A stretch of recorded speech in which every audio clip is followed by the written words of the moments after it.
بسم اللہ الرحمن الرحیم۔ زید بن ثابت کی دوسری روایت کی روح سے ان ادلہ جن کی روح سے مکرر ثابت ہوتا ہے کہ تراویح ایک بدعت ہے، ایک لعنت ہے، خدا کی عبادت نہیں ہے، شیطان کی عبادت ہے، اس میں دوسری دلیل یہ ہے عزیزو، اور کیونکہ ہم پچھلے حدیث سے 5 دلیل ثابت کر چکے ہیں، اس لیے یہ 7ویں دلیل ہوگی۔ 7ویں دلیل اور اس حدیث کے روح سے دوسری دلیل یہ ہے کہ زید بن ثابت نے کہا کہ صحابہ آ گئے رسول پاک صلی اللہ علیہ وآلہ وسلم کے گھر کے باہر، انہوں نے شور مچانا شروع کیا اور پتراؤ کی۔ رسول پاک صلی اللہ علیہ وآلہ وسلم اس لیے کہ تشریف نہیں لائے تھے، تو رسول پاک صلی اللہ علیہ وآلہ وسلم باہر تشریف لائے جبکہ وہ غصے میں تھے، اور انہوں نے اسی غصے میں خطاب کیا ان سے کہ ما زال بکم صنیعکم حتی ظننتم انہ سیکتب علیکم فصلوا فی بیوتکم، کہ فرمایا کہ تم برابر اپنے اس فعل میں، اپنے اس ڈیمانڈ پہ اصرار کر رہے ہو، اپنے اس طلب پہ اصرار کر رہے ہو یہاں تک کہ مجھے گمان ہوا ہے کہ تم پہ عذاب نازل ہو جائے گا۔ ہمارا ترجمہ، ان کا ترجمہ کہ ہمیں گمان ہو گیا ہے کہ آپ پہ یہ نماز واجب ہو جائے گا، جاؤ اپنے گھروں میں نماز پڑھو۔ عزیزو، دوسری دلیل کیا ہے؟ دوسری دلیل یہ ہے، خوب دیکھیے، خوب توجہ دیجیے، کہ رسول پاک صلی اللہ علیہ وآلہ وسلم غصے کی حالت میں باہر تشریف لائے۔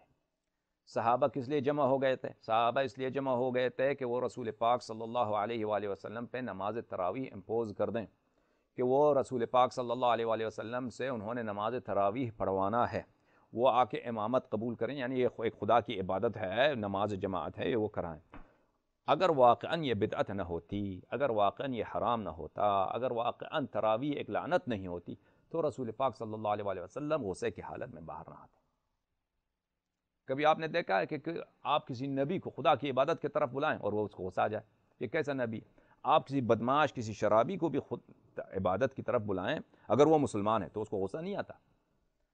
چاہے فاسق بھی ہو نا، اس کو آپ بلائیں کہ آج نماز پڑھتے ہیں، وہ غصہ نہیں آتا؟ وہ کہے گا کہ دیکھیں یار، ہم گناہ گار آدمی ہیں، ہم کیا نماز پڑھیں، ہم تو وہ کوئی بہانہ بنائے گا کہ بھئی میں بیمار ہوں، کچھ ہوں، مجھے سر درد ہے، کچھ کام ہے، ابھی کل آئیں گے، لیکن وہ غصے کی حالت میں گھر سے باہر نہیں آئے گا کہ آپ کو وہ غصے کی حالت میں آ جائے۔ تو نبی کریم صلی اللہ علیہ وآلہ وسلم کو ایک نماز جس کا نام ہے نماز تراویح، اس کی دعوت دی جا رہی ہے، رسول پاک صلی اللہ علیہ وآلہ وسلم آنے سے انکار کر رہے ہیں، صحابہ کو پتھراؤ کرنا پڑتا ہے، صحابہ کو شور مچانا پڑتا ہے، پھر وہ تشریف آتے ہیں، غصے کی حالت میں تشریف آتے ہیں۔ یہی کہ غضب کیا ہے حضرت رسول اللہ صلی اللہ علیہ وآلہ وسلم نے، یعنی خدا نے غضب کیا، کیونکہ غضب رسول صلی اللہ علیہ وآلہ وسلم ہوتا ہی غضب خدا ہے۔ خداوند متعال کو تو ہم نے کبھی دیکھا نہیں ہے، ان کے خدا کو دیکھا تو جاتا ہے نا، وہ ہر رات کو نیچے آتا ہے، لیکن حقیقت یہ ہے کہ خدا نظر نہیں آتا، خداوند متعال آنکھوں سے نظر نہیں آتا، کبھی دیکھا ہی نہیں جاتا، حالانکہ ان کا عقیدہ ہے۔ جو وہابی سلفی ٹولہ ہیں وہ تو کہتے ہیں کہ خداوند متعال کا شکل یہ ہے کہ داڑھی ہے، بھئی وہ گدے پہ بیٹھتے ہیں، ممبر پہ بیٹھتے ہیں، کبھی ہنستے بھی ہیں۔ جو جماعت ماتوریدی ہے، جماعت جس کو اشعری ہیں، جن کی اکثریت ہے ہندو پاکستان میں، وہ کہتے ہیں خداوند متعال کو آنکھوں سے نہیں دیکھا جا سکتا، پھر کہتے ہیں وہ دیکھا جاتا ہے۔ وہ بھی ایک تناقض، عجیب تناقض میں شکار ہے۔ ایک طرف سے کہتا ہے کہ خداوند متعال نہ جوہر ہے نہ عرض ہے، خداوند متعال کو آنکھوں سے نہیں دیکھا جا سکتا، پھر وہ آ کے کہتے ہیں کہ نہیں، خداوند متعال کو روز قیامت آنکھوں سے دیکھا جائے گا۔ لذا ان کو خود بھی نہیں معلوم کہ وہ کیا کہہ رہے ہیں، وہ مسلسل تناقض و تحافظ میں، یعنی کانٹرڈکشن میں مبتلا ہیں۔ بہرحال خدا کو دیکھا جاتا ہے، نہیں دیکھا جاتا ہے؟ ہم نے نہیں دیکھا ہے، کسی نے نہیں دیکھا ہے کہ خدا کا غضب کیسے آتا ہے۔ خدا کا غضب کہاں سے پتہ چلتا ہے؟ کہ حبیب خدا صلی اللہ علیہ وآلہ وسلم کسی کام سے راضی ہوں تو خدا بھی راضی ہے، حبیب خدا صلی اللہ علیہ وآلہ وسلم کسی عمل سے ناراض ہوں، غضبناک ہوں، تو خداوند متعال بھی غضبناک ہے۔ تو حبیب خدا صلی اللہ علیہ وآلہ وسلم کو بلایا گیا تراویح کی طرف، حبیب خدا صلی اللہ علیہ وآلہ وسلم کو غضب آیا تو پتہ چلا یہ تراویح خدا کی عبادت نہیں ہے، یہ شیطان کی عبادت ہے، یہ بدعت ہے، یہ لعنت ہے، یہ دشمنی خدا ہے، دشمنی رسول صلی اللہ علیہ وآلہ وسلم ہے، وإلا کوئی وجہ نہیں ہے کہ حضرت حبیب خدا صلی اللہ علیہ وآلہ وسلم کو غصہ آ جائے۔ ایک برے کام کی طرف حبیب خدا صلی اللہ علیہ وآلہ وسلم کو بلایا گیا ہے، تبھی غصہ آیا ہے، غضب آیا ہے۔ اچھے کام کی طرف بلایا جاتا تو کیوں غصہ آتا؟ جماعت عمری صفائی پیش کریں گے، ہمیں پتہ ہے، کہیں گے کہ ان کو اس لیے غصہ نہیں آیا کہ وہ ان کو تراویح کی طرف بلائے. ان کے لیے اس لیے غصہ آیا ہے کہ صحابہ نے پتراؤ کیا مثلا, شور مچایا. اچھا اس لیے غصہ ہے, تو پتہ یہ چلا کہ بھائی شور جو مچایا ہے وہ پتراؤ جو کیا ہے, آپ نے اعتراف کیا کہ اہانت رسول صلی اللہ علیہ وسلم کا مرتکب ہوا ہے. چل تراویح کو چھوڑتے ہیں, کم از کم یہ تو ثابت ہوا کہ صحابہ جو ہیں توہین رسالت صلی اللہ علیہ وسلم کے مرتکب ہوئے ہیں, لہذا ان صحابہ کو لعنت کرنے والے ہاں اگر لعنت کریں تو ان کی کوئی ان کو مذمت نہیں کر سکتا, کیونکہ آپ کے نزدیک اور ہم سب مسلمانوں کے نزدیک توہین رسالت بہت بڑا جرم ہے. امام زمانہ عجل اللہ تعالی فرجہ شریف کی دولت میں ایسے شخص کا مرتد ہے, وہ خود جانیں گے ان کے ساتھ کیا کریں گے. آپ لوگ تو بہت سارے کچھ کرتے ہیں پاکستان وغیرہ میں توہین رسالت کے, وہ بھی جھوٹے الزام پہ. یہاں پہ تو حضرت رسول خود کہتے ہیں صحاب تراویح کو بچانے کے لیے آپ نے کہا کہ بھائی پتراؤ اس لیے ہوا ہے, تراویح کو بچانے کے لیے آپ نے کہا کہ غصہ حضرت رسالت پناہ صلی اللہ علیہ وآلہ وسلم کو اس لیے آیا ہے کہ تراویح جو ہے تراویح برا نہیں ہے, صحابہ نے جو حرکت ہوئی شور مچایا ہے انہوں نے, وہ پتراؤ کیا, پترے مارے, اس لیے غصہ آیا ہوگا. تو پتہ چلا اعتراف کیا آپ لوگوں نے کہ تراویح والا جو ٹولہ ہے صحابہ میں یہ کافر ٹولہ ہے, کیونکہ توہین رسالت تو بالاجماع کفر ہے, توہین رسالت تو بالاجماع کفر ہے. اگر آپ یہ کہیں کہ نہیں ہم یہ بات واپس لیتے ہیں, رسالت پناہ صلی اللہ علیہ وآلہ وسلم کو غصہ آیا ہے نہ اس لیے کہ تراویح باطل ہے, نہ اس لیے کہ صحابہ نے شور مچایا ہے, گھر کا پتراؤ کیا ہے, ہم تو پوچھیں گے کہ بھئی یہ کیسا نبی صلی اللہ علیہ وآلہ وسلم, گھر کا پتراؤ ہوتا ہے. آپ کسی ہائی اسکول کا جو ٹیچر ہے اس کے شاگرد جا کے اس کے دروازے میں پترے مارنا شروع کرتے ہیں, وہ اپنے بہت بڑا غصہ آ جائے گا, اس کو پکڑ کے مار دے گا سب بچوں کو.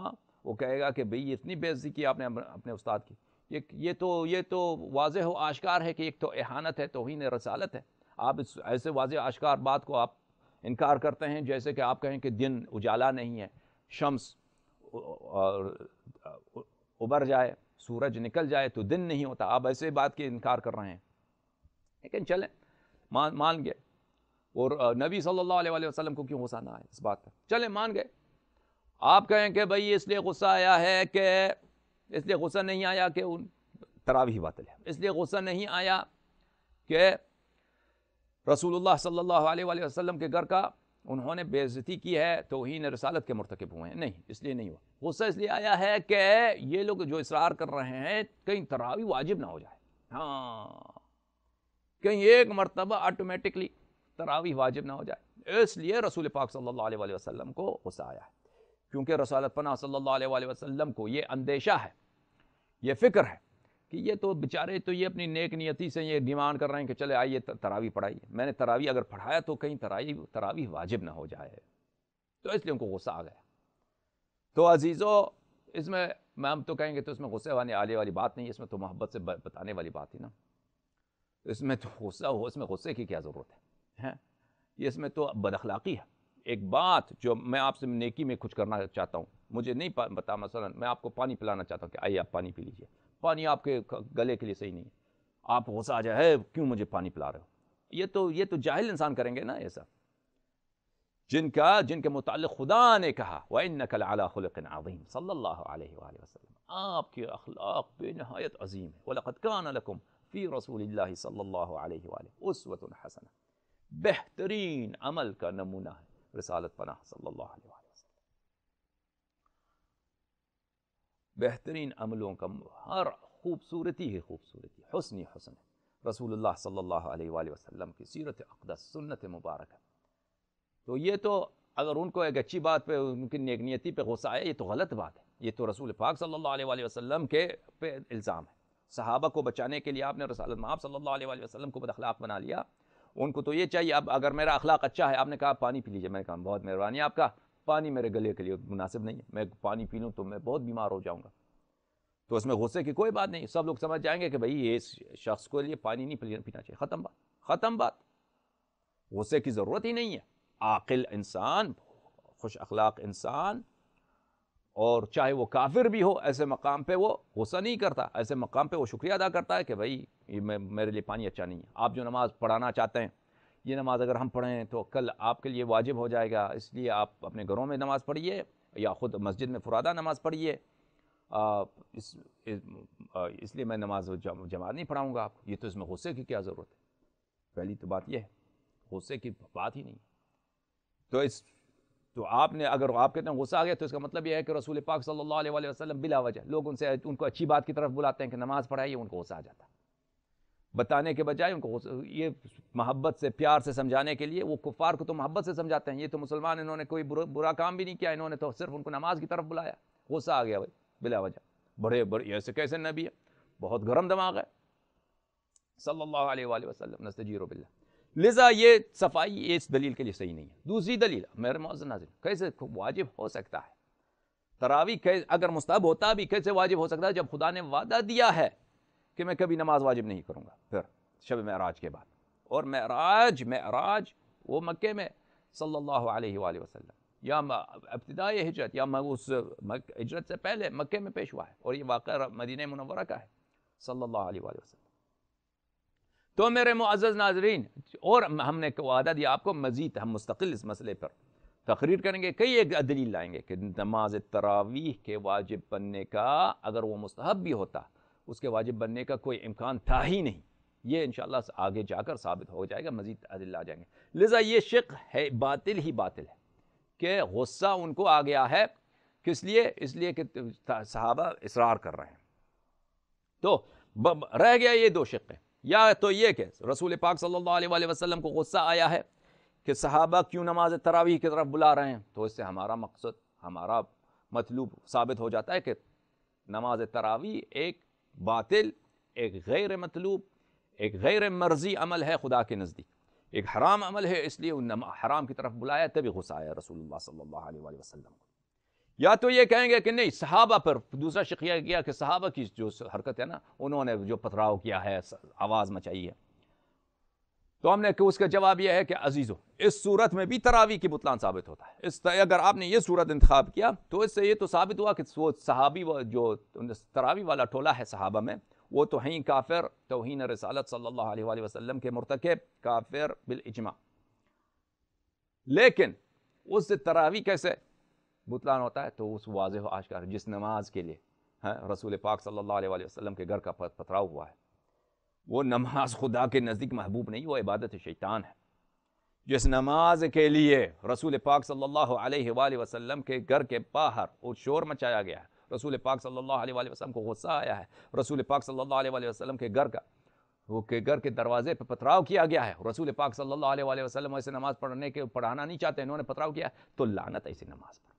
یہ لعنت ہے خدا کی ایسی نماز. یہ نماز نہیں ہے، یہ بت پرستی سے بھی بدتر ہے، یہ بت پرستی سے بھی بدتر ہے، یہ شیطان کے لیے سجدہ کرنا ہے. تو اس سے بھی تراویح کا بطلان ثابت ہو جاتا ہے. یہ دوسری دلیل عزیزان کہ ہم نے آپ کے سامنے پیش کیا ہے کہ صریح بخاری کا فقرہ یہ کہ رسول پاک صلی اللہ علیہ وسلم کو غصہ آیا، غضب کے حالت میں تشریف لائے. تیسری دلیل کیا ہے؟ انشاءاللہ العزیز یہ اگلی سپیچ میں ہم آپ کے سامنے پیش کریں گے. بہت مہربانی آپ سب کا. یا مرتضی علی مدد.